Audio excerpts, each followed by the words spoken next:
I was just about to fire up the GoPro and be all super positive because today I'm doing one of my absolute favorite things in life, which is to wake up in one hotel here at the Fig Boutique Hotel, stay in the room in comfort right up until like 2 minutes till noon, and then leave the room, check out, and then just ride across town and check into a brand new hotel.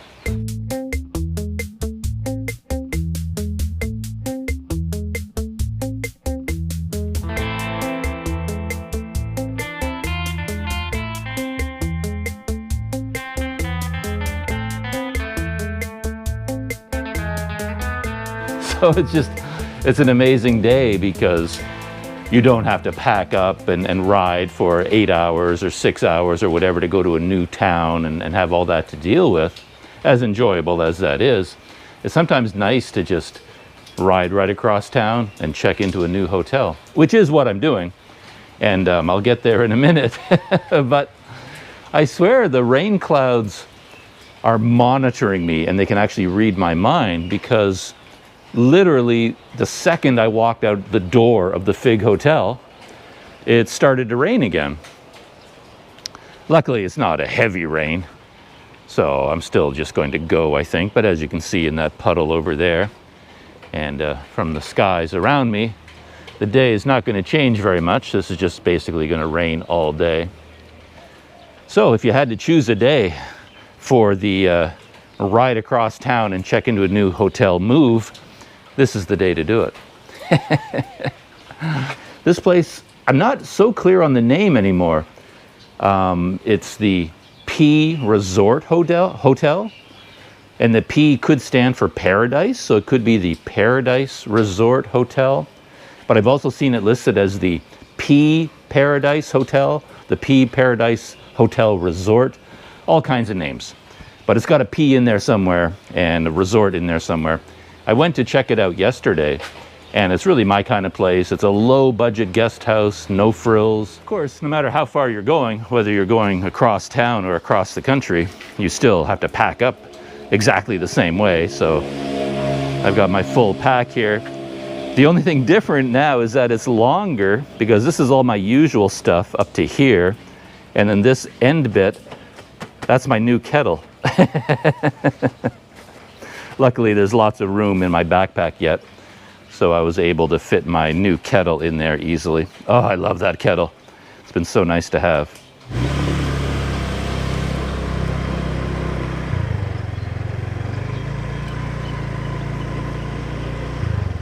No, I'm heading in the wrong direction already. This part of the city is so confusing. To get here and then back downtown. I don't know, this town has a really confusing road system. I don't know what it is. I get mixed up constantly. But I think the better way to go is this way. Let's see, can you see the Fig behind me? There it is in all its purple glory. Yeah, I really enjoyed my stay there. People are nice, room was fine, breakfast was fine, and I kind of enjoyed being way out here in the middle of nowhere. Kind of kept me on my toes in terms of riding around and finding my way through the city. And I'm not going very far, actually. The Pea Paradise Resort Hotel is kind of in this same neighborhood, just a little bit closer to where all the action is. Just a matter of how to actually get there from here is not entirely clear.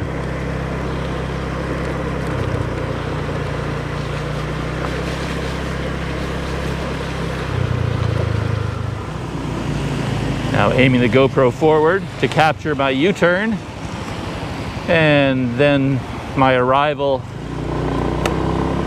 at the resort. That's where I just was. There's actually a sign there pointing to the Fig Boutique Hotel, where I just came from. And I think I have to go down this street right here.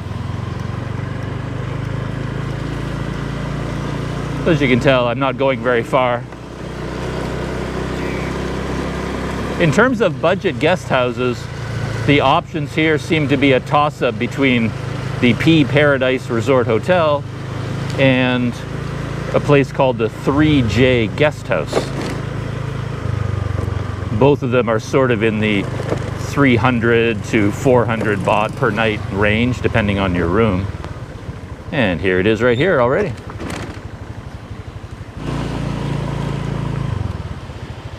This is the sign in all in Thai.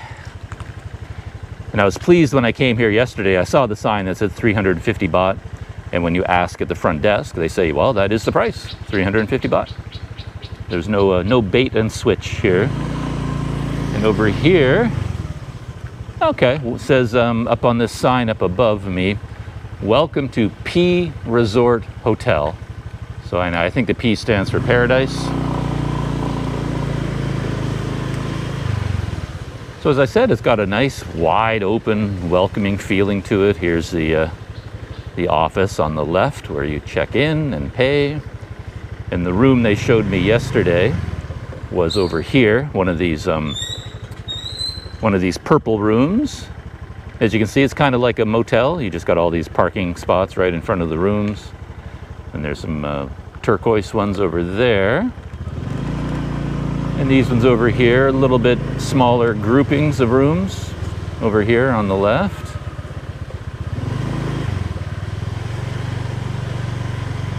Little grouping of 5 or 6 green ones over there.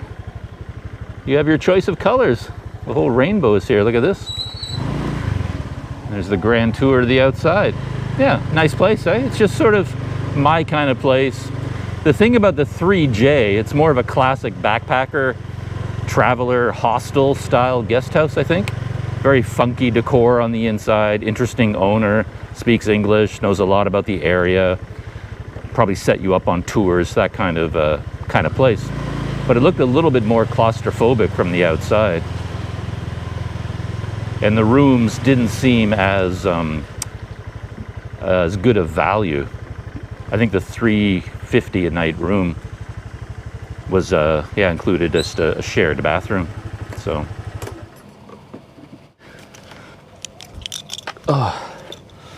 and I need a haircut.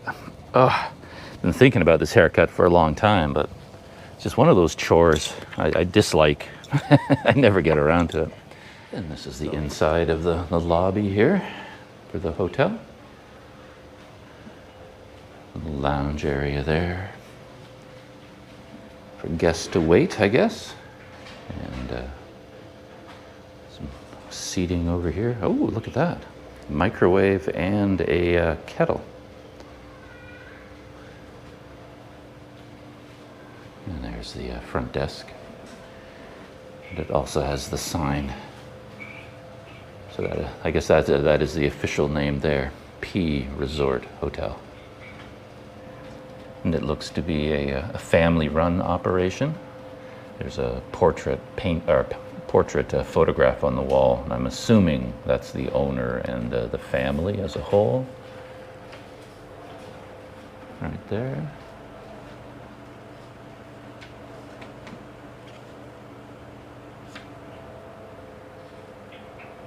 And I think that's the same couple in that picture over there. All checked in. Nothing could have been simpler or more pleasant. Room 50, and how's that for a lucky number? I don't know why I say that, but 50 feels like a good number. So yeah, here we are. I'm in the very first purple room right here, number 50. So I'm right beside, where all the action takes place. Yeah. It's funny, but I don't really know what the experience of checking into a hotel is like in Canada for a non-resident. Yeah, I'd be interested to hear any stories from people about that. Because for me, checking in here, there's nothing wrong with it. It's perfectly fine, but there is a procedure where the hotel clerk needs my passport, and I swear she photocopied every page in in that passport. Should stop talking while I check in. Okay. I wasn't sure about that, but there is some sort of a, you have to insert your key into this slot right there, kind of like a key card, but not exactly. But I was just saying that she went over my passport carefully, like every page. I have a lot of visa pages, and she started at the very beginning and looked at every page carefully.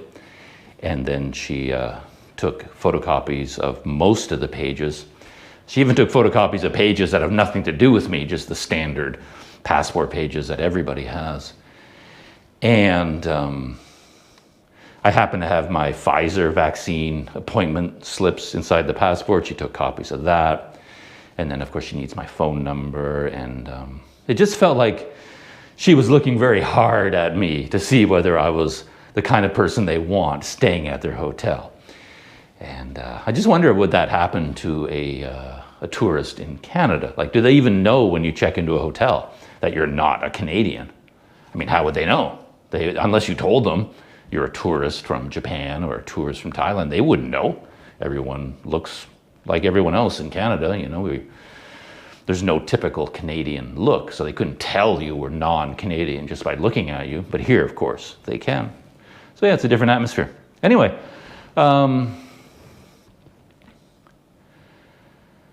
so here we are inside the room, and let's see if we can shed some light on the situation. Do these work? No, not yet. So I guess we have to throw some fuses. Okay, they're both set to off. Aha, that turned on the refrigerator. I just heard the fridge kick in. Ha ha ha, and that turned on the lights. That's always fun. Oh wow, look at that, air conditioner. Looks relatively new as well. And so there should be a remote. Look at that. Yeah, the bed is all nicely laid out. And there's my remote for the air conditioner. That's the true test, right? Let's see what happens. Power button. Yes. I often bring my own light bulbs into these low-budget guest houses because they're generally dark. Like this room is actually dark. I wouldn't mind, you know, putting in a much brighter bulb in one of these outlets or one of these sockets. But I didn't bring it with me this time because I've been staying in nicer hotels lately because of the generosity of people who watch my YouTube videos. One mystery benefactor in particular. So I've been staying in quite nice hotels, and you don't have to bring your own light bulb when you stay at the Soho in Tac City. Let's see, what else have we got? Oh, so exciting. Over here, you've got a doily. I guess that's soap. I have no idea what that could be. Glasses, anything else in the bathroom?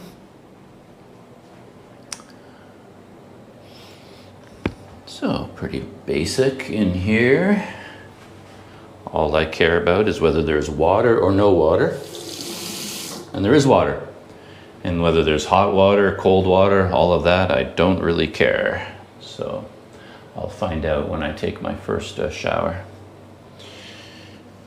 Wow, I've got two doors. Got a door out the back and a door out the front. It's like living in a little cottage, you know, a little house. Very cool. And anything special hiding in the fridge? Well, look at that. They even give you some water.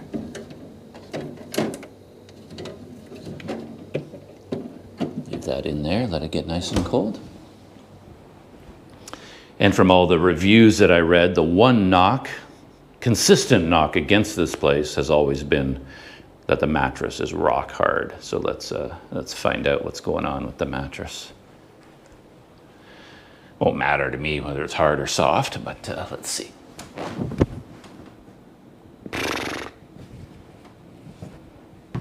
fine. That's a normal mattress. Yeah, it's not a hard mattress. I don't know. I don't know what all these people are talking about. Maybe they got new mattresses? No, I know what a hard Asian mattress feels like. I've slept on tons of them. This is not that. This is a standard mattress. It's not as nice as the one at the Soho. I mean, very few mattresses could compete with that one.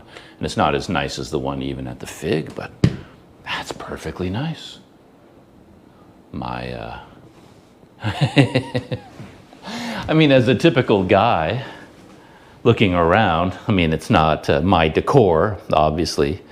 I mean, as you look around, what's the first thing that jumps to mind as you look around? Two things, maybe. Pink and doilies. You know, that's not exactly my choice. But again, what do I care about that? No. I am perfectly content here. And since I have my own kettle, I can boil water, have a cup of coffee, and I'm going to go out and get my scooter, roll it over here, and get my big backpack, and unpack and move in. It's kind of fun, as I said, to go to a new hotel when you haven't spent 4 hours on the road or 6 hours on the road. It's not like you get to your hotel room and you collapse and you don't have the energy to appreciate it. Just riding across, I didn't even ride across town. I just rode 5 blocks maybe at the most, and here I am. So I'm still full of energy. And as I said, the check-in process, despite the intense examination of my passport, very pleasant and very straightforward. All right, I'm going to go unpack.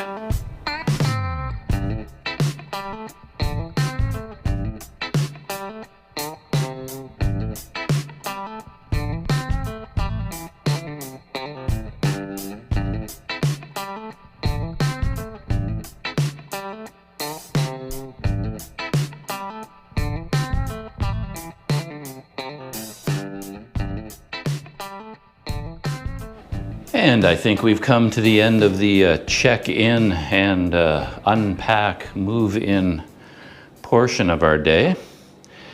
As I always do, I forgot to ask for the Wi-Fi password when I checked in. I get so involved in the check-in procedure, all the details, every single time, no matter how many times I remind myself to ask for the Wi-Fi password, I always forget.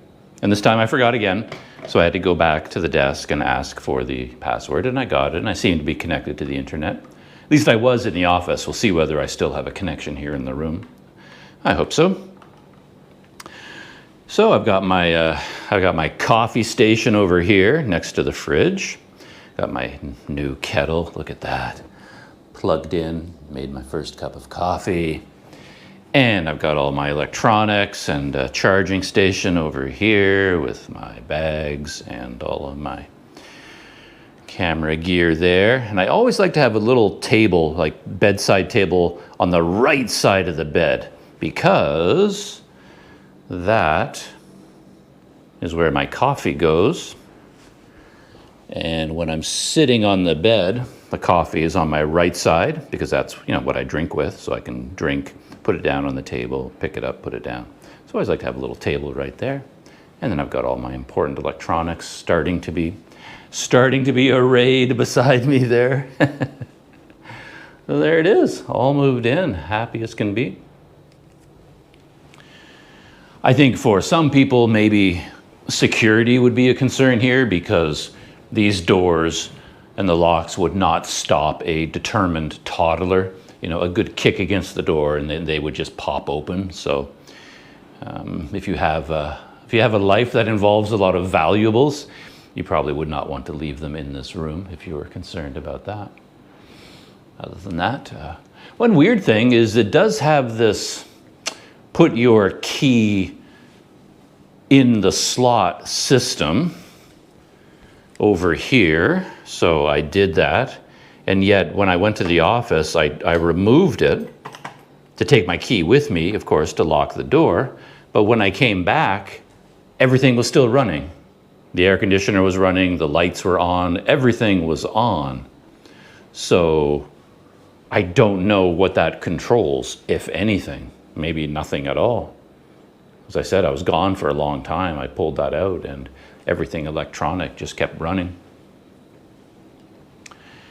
Which, to be honest, is a good thing, because with a lot of these modern hotels, an annoyance is that when you go out for the day, I mean, you plug in things to recharge while you're out having dinner or something, but of course when you come back, nothing has charged, because when you leave, you take your key with you, which shuts off all the electricity. So that takes me by surprise all the time, where I think, oh, I'm gonna go out and get a cup of coffee and I'll charge up all my batteries while I'm gone. And of course I go out and I come back an hour or 2 hours later, but nothing has charged up because I took the key with me and the electricity was off the entire time I was gone. That's, it feels like modern hotels should have figured that out, and they would designate one plug, the charging plug, that is always on, so that if you want to charge up your phone while you're out, you can still do that, even though all the other electricity is shut down. But maybe good hotels out there in the real world have figured that out. Well, so here I am.